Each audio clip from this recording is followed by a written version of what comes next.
जय माता दी एवरीवन। सो आज मैं दुर्गा रानी की सप्तशती के जो है अध्याय 13 अध्याय टोटल हैं उनको मैं पढ़ने वाली हूँ। आज मैं पहला अध्याय करूँगी एंड इसी सप्तशती के अंदर लिखा हुआ है कि अगर आप अध्याय पढ़ना चाहते हैं तो उससे पहले कवच जरूर पढ़ लें, तो आपको मनोवांछित फल की प्राप्ति होती है। तो मैं कवच कल पढ़ चुकी हूँ और आज मैं पहला अध्याय जो है आपके सामने पढ़ने वाली हूँ। मैं भी माता रानी के सामने पढ़ूंगी। माता रानी जो है आप सभी लोगों को बल दे, बुद्धि दे, शक्ति दे, धन दे, सब चीज़ों की आपकी वृद्धि करे। और मैं भी क्या करने वाली हूँ, आप लोगों के साथ ये माता रानी से मांगने वाली हूँ कि हे माता रानी, मेरे आंगन में आकर मुझे वो सब चीज़ों से भरपूर कर दे जिनकी मेरे पास कमी है। जी हाँ। पहला अध्याय जो है आज मैं पढ़ने वाली हूँ। आप अगर आपके पास भी दुर्गा सप्तशती है तो आप भी ये अध्याय पढ़ सकते हैं, अदरवाइज़ मेरे साथ पढ़ सकते हैं। और जितने भी सारे स्टूडेंट्स वगैरह रहते हैं वो तो स्पेशली पढ़ सकते हैं मेरे साथ साथ। आइए शुरू करते हैं।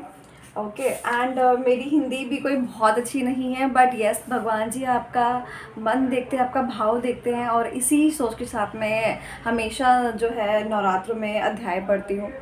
और मैं आपको बता देना चाहती हूँ दैट मुझे अप्रॉक्सीमेटली मतलब हो चुके हैं 20-21 साल नवरात्रों के व्रत रखते हुए। जी हाँ, मैं हर नवरात्रे जो है व्रत रखती हूँ। माता रानी मुझे उस व्रत में इतनी शक्ति देती है, मैं अपने काम भी कर पाती हूँ और व्रत भी रखती हूँ। तो चलिए फिर शुरू करते हैं पहला अध्याय। हे माता रानी, चलिए पहला अध्याय। मार्कंडेय जी बोले, सूर्य के पुत्र सावर्णी जो 8वें मनु कहे जाते हैं, उनकी उत्पत्ति की कथा विस्तार पूर्वक कहता हूँ, तो सुनो। सूर्यपुत्र महाभाग सावर्णी भगवती महामाया के अनुग्रह से जिस प्रकार मनवंतर के स्वामी हुए वही प्रसंग सुनाता हूँ। पूर्व काल की बात है। स्वरोचित मनवंतर में सूरथ नाम के एक राजा थे जो चैत्र वर्ष में उत्पन्न हुए थे। समस्त भूमंडल पर उनका अधिकार था। वे प्रजा का अपने औरस पुत्रों की भांति धर्मपूर्वक पालन करते थे। फिर भी उस समय कोला नगरी का नाश करने वाले क्षत्रिय उनके शत्रु हो गए। राजा की दंड नीति बड़ी प्रबल थी। उनका शत्रु के साथ युद्ध हुआ। यद्यपि कोला वंशी संख्या में कम थे तो भी राजा सूरत युद्ध में उनसे हार ही गए। तब भी युद्ध भूमि से अपने नगर लौट आए और केवल अपने देश में राजा होकर रहने लगे। किंतु वहां भी उन प्रबल शत्रुओं ने उन समय राजा सूरत पर आक्रमण कर दिया। राजा का बड़ क्षीण हो चला था, इसलिए उनके दुष्ट, बलवान एवं भेदी मंत्रियों ने वहां उनकी राजधानी में भी राजकीय सेना और खजाने की हत्या लिया। सूरत का प्रभुत्व नष्ट हो चुका था, इसलिए वह शिकार खेलने के बहाने घोड़े पर सवार हो वहां से अकेले ही एक घने जंगल में चले गए। वहां उन्होंने ब्रह्मांड श्रेष्ठ मेघा मुनि का आश्रम देखा। उस आश्रम में अनेकों हिंसक जीव परम शांत भाव में रहते थे। मुनि के बहुत से शिष्य उस वन की शोभा बढ़ा रहे थे। वहां जाने पर मुनि ने कहा उनका कि हे मुनिश्री, आश्रम में इधर उधर विचरते हुए काल तक वहां रहे। फिर ममता के वश होकर वह आश्रम के इस प्रकार चिंता करने लगे, पूर्व काल में मेरे पूर्वजों ने जिस नगर का पालन किया था वही नगर आज मुझसे रहित है। पता नहीं दुराचारी सेवकगण उनकी धर्म पर रक्षा करते हैं या नहीं। जो सदा मद की वर्षा करता था और अति बलवान था, वह मेरा प्रधान हाथी अब शत्रुओं के अधीन होकर न जाने किन भोगों को भोगता होगा। जो लोग मेरी कृपा, धन और भोजन पाने से सदा मेरे पीछे चलते हैं, वे निश्चय ही अब दूसरे राज्यों का अनुसरण करते होंगे। व्यर्थ खर्चा करने वाले उन लोगों के द्वारा अत्यंत कष्ट से जमा किया हुआ वह मेरा खजाना खाली हो जाएगा। यह तथा और कई भी बातें राजा सूरत लगातार सोचते थे। एक दिन उन्होंने वहां प्रियव्रत मेघा के आश्रम के निकट एक वैश्य को देखा और उससे पूछा, हे सज्जन, तुम कौन हो? यहाँ क्यों शोकग्रस्त और उद्गीन दिखाई दे रहे हो? राजा सूरत ने यह प्रेम पूर्वक कहा हुआ वचन सुनकर वैश्य के विनीत भाव से उन्हें प्रणाम करके कहा, राजन, मैं धनिकों के कुल में उत्पन्न एक वैश्य हूँ। मेरा नाम समाधि है। मेरे दुष्ट स्त्री पुत्रों ने धन के लालच में आकर मुझे घर से बाहर निकाल दिया और इस समय धन, स्त्री और पुत्र तीनों से वंचित हूँ। विश्वसनीय बंधु ने मेरी ही संपत्ति छीनकर मुझे निकाल दिया, इसीलिए मैं दुखी होकर यहाँ से चला आया हूँ। और यहाँ रहकर मैं इस बात को नहीं जानता था कि मेरे पुत्रों की, स्त्री की, आत्मियों की कुशल है या नहीं। इस समय घर में वे कुशल से रहते हैं अथवा अकुशल से, वह मेरे पुत्र हैं या नहीं, क्या वे सदाचारी हैं या दुराचारी। राजा ने पूछा, जिन लोभी स्त्री पुत्र आदि ने धन के कारण तुम्हें घर से निकाल दिया है, उनके प्रति तुम्हारे चित्त में कितना प्यार क्यों है। वैश्य बोला, आप मेरे विषय में जो बात कह रहे हैं वह सच है, किंतु क्या करूं, मेरा मन निष्ठुरता धारण नहीं कर सकता। जिन्होंने धन के लोभ में पड़कर पिता की प्रति श्रद्धा, पति के प्रति प्रेम तथा स्वजन के प्रति अनुराग को प्रज्वलित में मुझे घर से बाहर निकाल दिया हो, उन्हीं के प्रति मेरे हृदय से इतनी अनुरक्ति है। हे महामते, गुणहीन बंधुओं के प्रति जो मेरा चित्त इस प्रकार प्रेम मग्न हो रहा है, यह क्या है। इस बात को मैं जानकर भी जान नहीं पाता। उनके लिए मैं लंबी सांसें ले रहा और मेरा मन अत्यंत दुखित हो रहा। उन लोगों ने प्रेम का स्वत अभाव है, तो भी उनके प्रति मेरा जो मन में निष्ठुरता है वो नहीं आ पाती है। इसके लिए मैं क्या करूं। मार्कंडेय जी बोले, हे ब्रह्मण, तदंतर राजाओं में श्रेष्ठ सुरत और वह समाधि नामक वैश्य दोनों साथ साथ मुनि की सेवा में उपस्थित हुए और उनकी साथ साथ यथा योग्य न्यायकूल विनयपूर्ण बर्ताव करने बैठ गए। इसके बाद वैश्य और राजा ने कुछ वार्तालाप आरंभ किया। राजा ने कहा, भगवान, मैं आपसे एक ही बात पूछना चाहता हूँ, उसे कृपा से बताइए। मेरा चित्त अपने वश में नहीं है, इसीलिए यह बात मेरे मन को बहुत दुख देती है। मुनि श्रेष्ठ, जो राज्य मेरे हाथ से चला गया है उसमें से संपूर्ण विभागों में मेरी ममता हो रही है। यहाँ यह जानते हुए भी कि वह मेरा नहीं है, अज्ञानी के भांति मुझे उसके दुख होता है। इसका क्या कारण है। इधर और यह वैश्य भी घर से अपमानित होकर आया है। इसके पुत्र, स्त्री और नौकरी ने इनको छोड़ दिया है। आत्मीय जनों ने इनका परित्याग कर दिया है, तो भी इनके हृदय में उनके प्रति अत्यंत स्नेह है। इस प्रकार यह है तथा मैं दोनों ही दुखी बहुत है, जिसमें प्रत्यक्ष दोष देखा गया है। उस विषय के लिए मेरे मन में भी ममता के कारण आकर्षण पैदा हो रहा है। हे महाभाग, हम दोनों समझदार हैं, तो भी हम दोनों मोह पैदा किए हुए हैं। ये क्या है। विवेक शून्य पुरुष की भांति मुझ में और इसमें भी मूर्ता स्पष्ट दिखाई देती है। अब सभी लोग साथ में पढ़िए और जय माता दी जरूर लिखिएगा। माता रानी आप सभी लोगों की सुन रही होगी। ऋषि बोले, महाभाग, सब जीवों को विषय गोचर होने का ज्ञान है, और हे महाभाग, विषय भी सबके लिए अलग अलग है। कुछ प्राणी दिन में नहीं देखते तथा कुछ जीव ऐसे होते हैं जो दिन और रात्रि में बराबर ही दिखते हैं। यह ठीक है कि मनुष्य समझदार होते हैं, किंतु केवल वही ऐसा नहीं होते। पशु पक्षी आदि सभी प्राणियों में बुद्धि होती है। मनुष्य का ज्ञान भी वैसा ही होता है जैसे उन मृगों और वृक्षों का होता है, जैसे मनुष्य का होता है वैसा ही उन मृत पक्षी आदि का होता है। यह तथा अन्य बातें भी प्राय दोनों में समान ही है। समझ होने पर भी इन पक्षियों को तो देखो, ये स्वयं भूख पीड़ित होते हुए भी मोहवश के कारण बच्चों की चोंच में कितना चाव से अन्न का दाना डाल रहे हैं। पुरुष श्रेष्ठ, क्या तुम नहीं देखते कि मनुष्य समझदार होते हुए भी लोभवश अपने किए हुए उपकार का बदला पाने के लिए दूसरों का कामना करता है।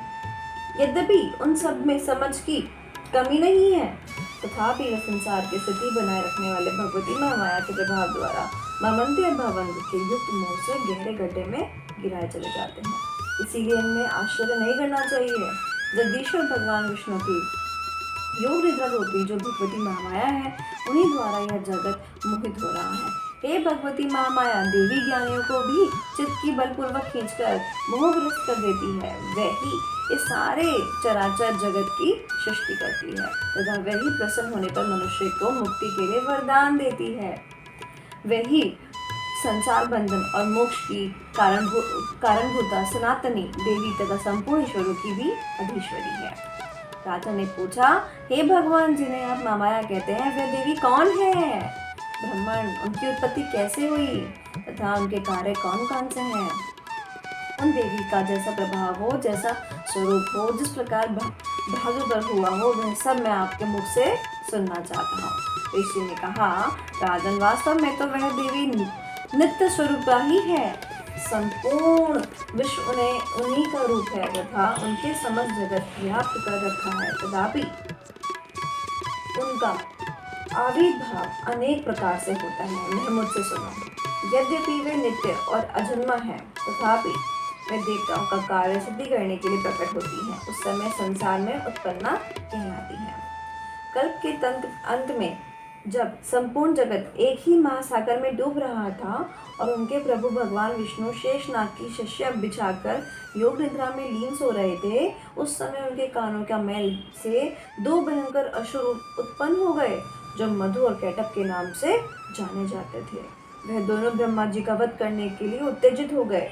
ब्रह्मा विष्णु नाभि कमल में विराजमान प्रजापति ब्रह्मा ने जब उन दोनों भयानक असुरों को अपने पास मारने के लिए आता तो भगवान को सोया हुआ देखे हुए एकाग्रचित होकर उन्हें भगवान विष्णु को जगाने के लिए नेत्रों में निवास करने वाली योग निद्रा की स्तुति आरंभ की, जो इस विश्व की स्वामिनी जगत को धारण करने वाली, संसार का भरण पोषण और श्रृंगार करने वाली तथा तेज स्वरूप भगवान विष्णु की अनुपम शक्ति है।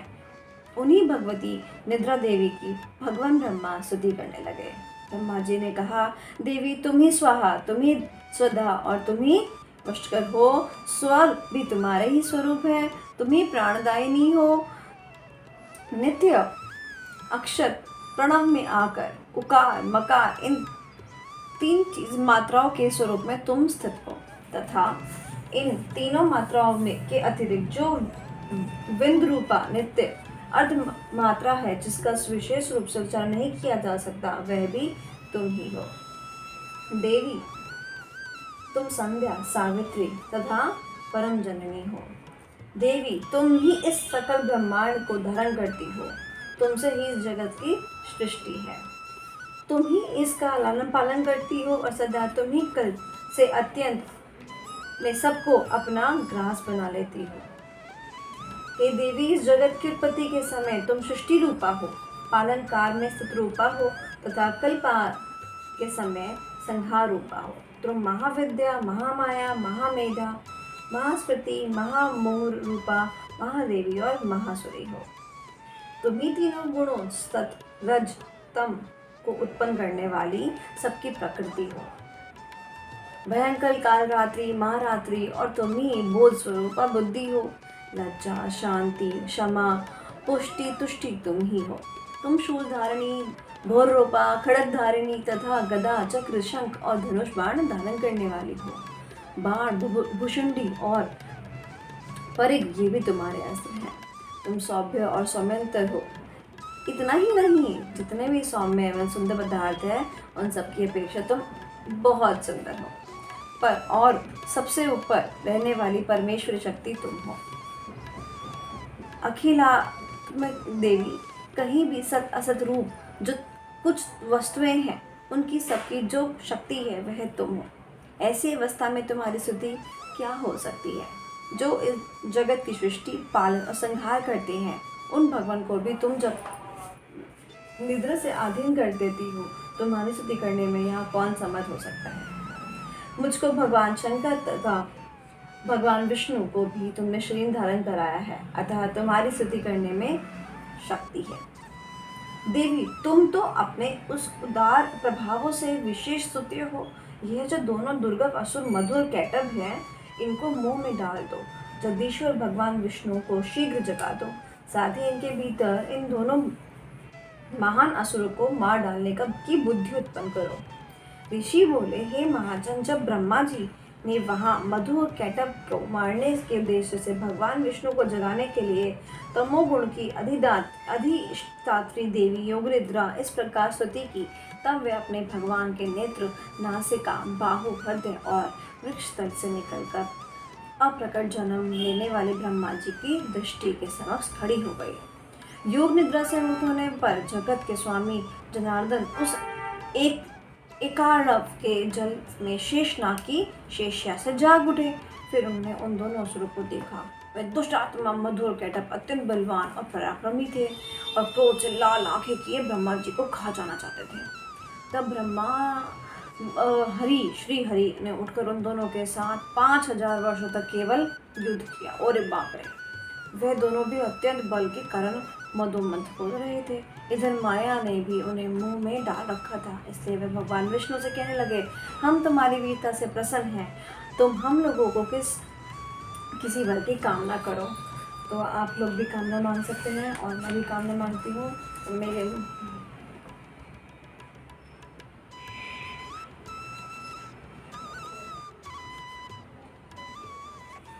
श्री भगवान बोले, यदि तुम दोनों मुझ पर प्रसन्न होते हो और अब मेरे हाथ से मारे जाओ, बस इतना सा ही मैंने वर मांगा है, यहाँ दूसरे किसी वर से क्या लाभ है।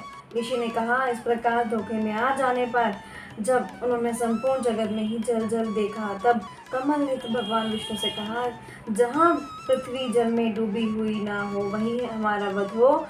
ऋषि बोले, तथास्तु कहकर शंख चक्र और गदा धारण करने वाले भगवान ने उन दोनों के मस्तक अपनी जांग पर रखकर चक्र से काट डाले। इस प्रकार यह देवी महामाया ब्रह्मा जी की स्तुति करने स्वयं प्रकट हुई। अब आगे तुमसे उनके प्रभाव का वर्णन करता हूँ, सुनो। तो पहला अध्याय समाप्त होता है एंड सभी लोग जो है हाथ जोड़ेंगे माता रानी के आगे।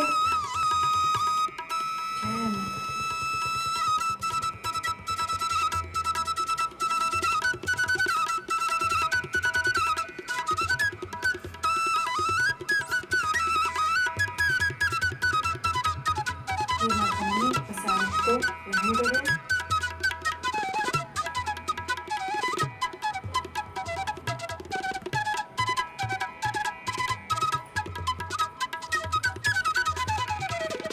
जय जय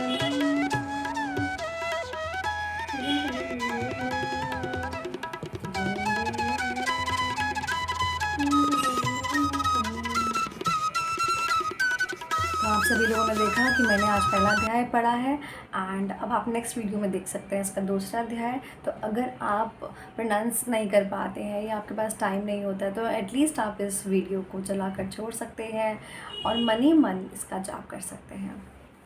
जय माता दी।